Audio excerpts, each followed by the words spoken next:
Pilipinas, Luzon, Visayas at Mindanao. Ito po ang Legal Minds. At syempre, kami po inyong mga kasama. Ako po si Dennis Antenor Jr. At ako po si Bien Daphne. At salamat po sa mga nagko-comment, sa lahat ng mga nanonood ng live, especially now.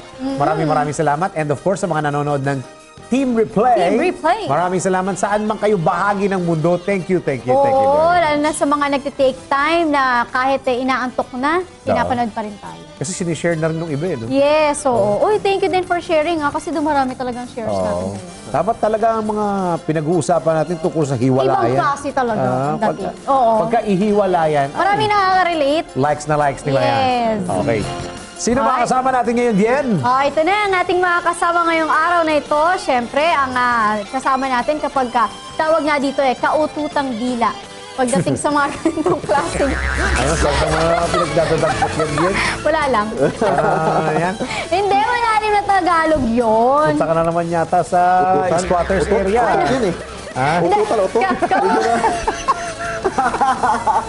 Kaututang dila. Makaka-relate ang mga dyan, mga Filipino natin. Ito na. Yun talaga yung Tagalog doon. Kaututang dila. Kaututang dila. Baho nun Dila. Parang medyo mabaho yata pag-uusapan natin. Hindi, ito na. Ito na ating mga kasama si Attorney Mark Tolentino. Hello, good day sa lahat. Ayan ayos na naman. Gising na naman ang kanilang mga dugo. Pinanonood ninyo, maski madaling araw, ano? Totoo. Maraming salamat. Thank you very much. Binabalikan talaga nila. At na-appreciate din ng mga kababayan natin, lalong-lalo na yung mga OFWs natin. Okay, ano na ang ating huhuguting question ngayon, Bien? Ito na ang ating pag-uusapan ngayong question. Ang ating hashtag HQOTD. Paalala ko lang ulit, doon sa mga gusto magtanong, i-comment nyo lamang po sa aming Facebook page, sa DZRH News Television, sa baba. I-comment nyo lang po at ang inyong katanungan, and please, lagyan nyo po siya ng hashtag HQOTD. Ayan, para mas mabilis po naming makita. Alright, ito na ang ating pag-uusapan for today. Ito ang kanyang katanungan. Kasal po ako sa isang British. Wow, British At may 10 taon din po kaming nagsama. Kinasal at tumira po kami sa London. Dahil... Ano, British Bulldog? Hindi naman. Ayan, tumira daw sila sa London dahil nandun din po ang trabaho nila. Akala ko nandun yung bridge naman lalaglag. Hindi naman. Iba naman to. May dalawa po kaming anak, isang 9 years old at isang 6. Naging maganda naman po ang aming pagsasama hanggang sa malulong po siya sa pagsusugal. Na sobra po naming pinag-awayan. Dahil dito, kaya't inuwi ko po ang pamilya ko dito sa Pilipinas after 5 years ng pagsasama namin. So, to save our marriage. But hindi pa rin po siya nagbago hanggang sa puntong nasasaktan po niya ako physically. Dahil po dito, kaya gusto ko na makipaghiwalay. Paano po kaya yung gayong kasal po kami sa ibang bansa? So, ang tanong dyan, kasal Pilipino and isang British. Yes. Okay, nagpakasal sa ibang bansa. Ang first question dyan, is the marriage valid? Okay.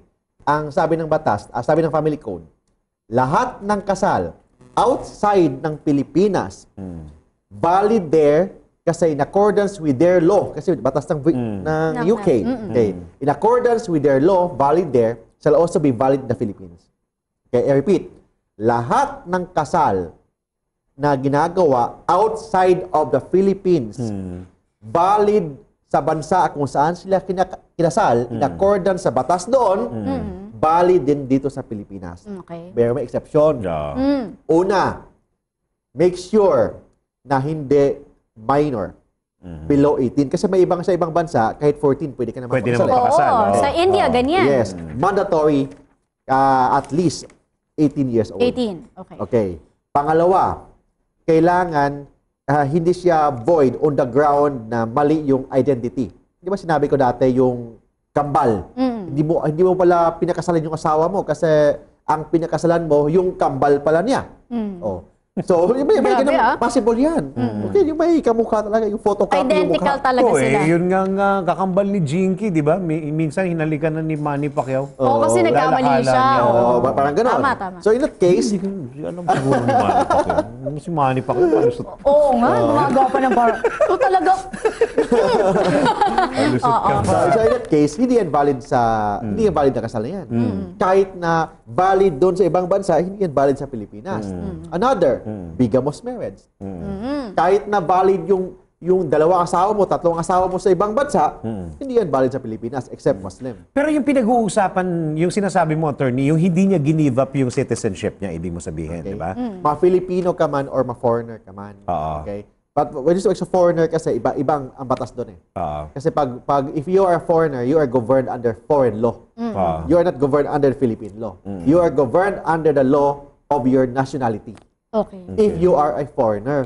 Pero pag nag-convert, attorney, naging British na rin yung babae. Kasi matagal na rin sila doon. Tapos talagang citizen na siya ng ano. Okay. ng Kung bansa na yun. na-convert siya, iba naman yun. Oo. Kasi, ang mag-apply na batas, ano yung citizenship niya on the day of the celebration of marriage. Okay. Okay. So, yun yan. So, pag British na siya, nung nagpakasal sila, hindi na mag-apply ang Pilipinas. Wala na, no? Wala na yan. Wala na. Ay, ang sinasabi natin, Filipino and isang foreigner. Okay, yan. Yung hindi niya give up, yung kanyang citizenship. Okay. Another, for example, incestuous marriage. Bawal mo pagkasalan yung apo mo. Bawal mo pagkasalan yung anak mo. Dito sa Pilipinas, may ibang bansa na valid doon. Or bawal ang kasal kasi against public policy. Hindi mo pwedeng pagkasalan kasi adopted child mo. Di ba? Mga ganun? Yes. Or anak siya ng anak mo. Mga ganun. So, Anak siya ng anak mo. Grabe, apo mo na. apo mo. Or adopted siya ng asawa mo. Parang ganun. So, Grabe. against public May policy. asin pa. Against public policy yon. So, it means, kahit na valid doon, hindi yan valid sa Pilipinas. That's a general rule. So, ang tanong dyan, gusto niyang hiwalayan yung asawa niya na addict sa gambling. Oo. Kasi maraming addict eh. Addict sa gambling, addict sa droga. Ito, gambling ito. So, gambling. Ang tanong dyan, pwede ba siya mag-file ng divorce kung Filipino siya? Sabi ng batas, ang foreign divorce, mag-apply lang yan sa Pilipinas kung ang nag-file ng divorce, ang foreigner. Hindi pwede ang Filipino mag-file ng divorce. Ganon? Yes, for example, Filipino and isang British nagpakasal. Tapos, nagkahiwalay sila. Okay. Kailangan, para ma-recognize yan sa Pilipinas, kailangan si British ang mag-file ng divorce sa Filipino. Kasi nag-i-exist yung divorce doon sa kanila. Yes. Pero, pag si Filipino ang nag-file ng divorce against the British, hindi yan i-recognize sa Pilipinas. Except kung si British at saka si Filipino divorced by agreement. Sabi niya, yung sa kagaya ng divorce ng Japan. Filipino and Japanese, by agreement, nag-divorce nila, pwedeng i-recognize yan sa Pilipinas. Okay. It means the initiative of filing the divorce kailangan galing sa isang foreigner. Hindi pwedeng galing sa Pilipino. Ganon? O ganyan. Kahit na may Sinasaktan grounds. na siya. Kahit na. Kasi ang problema kasi hindi nag-i-exist yung law dito sa atin. Walang divorce sa atin. So, kailangan si Briton Oo. ang mag-file ng divorce sa Pilipinas. Pagkatapos, pag na-divorce na, of course, yung Briton, pwede nang magpakasal sa iba. Ang tanong, is the Filipina, Pwede na. pwede na ba? Hindi pa. Ay, ganoon? Hindi automatic. Kasi paano naman natin malaman na totoo yung divorce nila? Kailangan mag-file pa ng petition dito sa Philippine Court. Mag-file ng petition for recognition of foreign divorce. Ganun yan. Then, kailangan mo pa ipa-prove na totoo yung document na yan, na divorce ba Hindi talaga? gawa-gawa.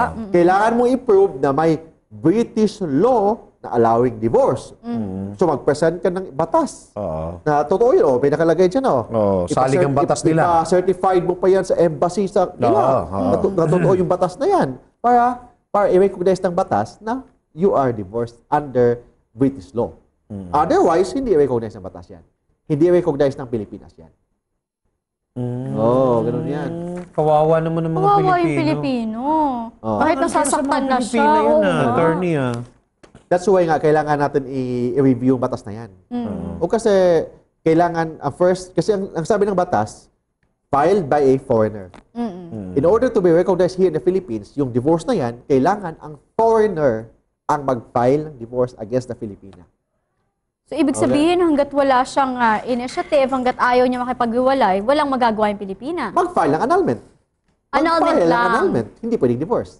Hindi ka pa rin pwedeng magpa-file ka ng annulment. Pero pag nag-grant naman yung annulment, ayan, pwede naman pwede silang na. Matagal. Pero matagal. Matagal yan. Oo. Pero kung doon sa proseso, hindi ka pa pwedeng magpakasal or Hindi pa. makipagsama, di ba, attorney? Ay, hindi ka pwedeng magsama. Oo, kasi ikaw ang ano doon. Hindi ka pwedeng magsama kasi you can be liable for adultery. Di ba? But please take note, ang adultery is a private crime. Hindi siya public crime. When you say private crime, only the offended spouse can file a case. It means, pag hindi ka i-demanda ng Briton mong asawa, di walang problema yun. Okay. Di ba? Pag hindi ka idedemanda. Hindi ka i-demanda. Ibig sabihin, wala nang habol, hindi nahahabol. Hindi nahabol. Pero, as long as kasal ka pa niya, anytime pwede ka niyang i-demanda. Anytime. Ganun yan. Oo, kasi kasal pa kayo eh. Nasa proseso pa lang eh. Ang mas maganda, bago ka kumuha ng ibang asawa, Boyfriend. kumuha bang term? Oo. Parang, O yung Tumanggap. makipag-relasyon. pick up. Makipagrelasyon sa ibang lalaki. Oo. Okay. Make sure. Kailangan wala kang excess baggage. Oo. Ayan, I-consider mo rin You have to yung mga- consider na you are free. You are absolutely free. Oo. Kasi kung not because na hiwalay kasi, dalawang klaseng hiwalayan kasi. May tinatawag na separation de facto, separation de jure. Ano yung impacto?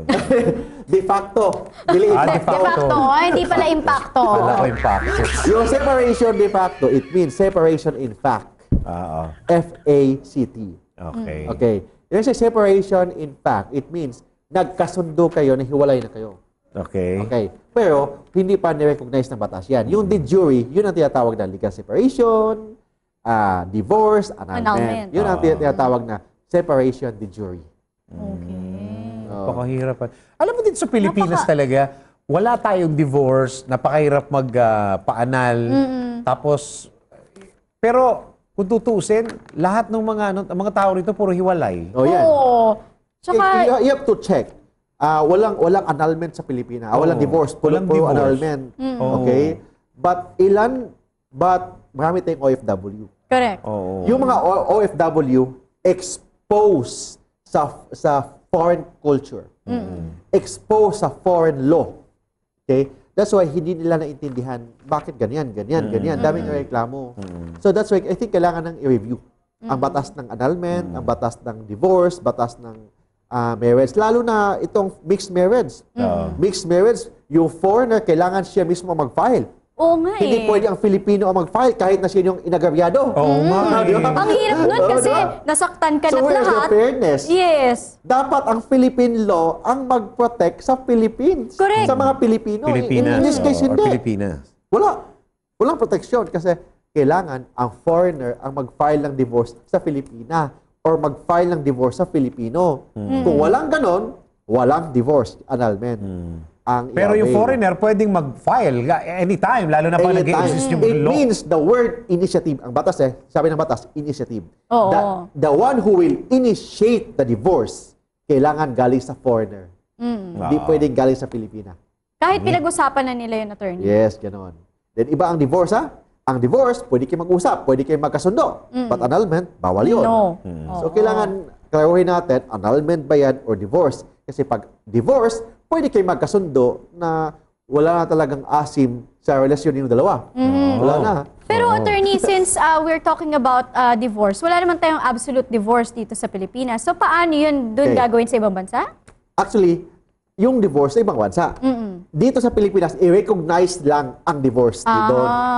But may divorce tayo sa Philippines, yung tinatawag, sabi natin dati, yung Relative. yung tinatawag na relative divorce, legal separation, yung tinatawag natin na Muslim divorce, so, pwede yun. Then yung pangatlo, yung tinatawag na mixed marriage divorce.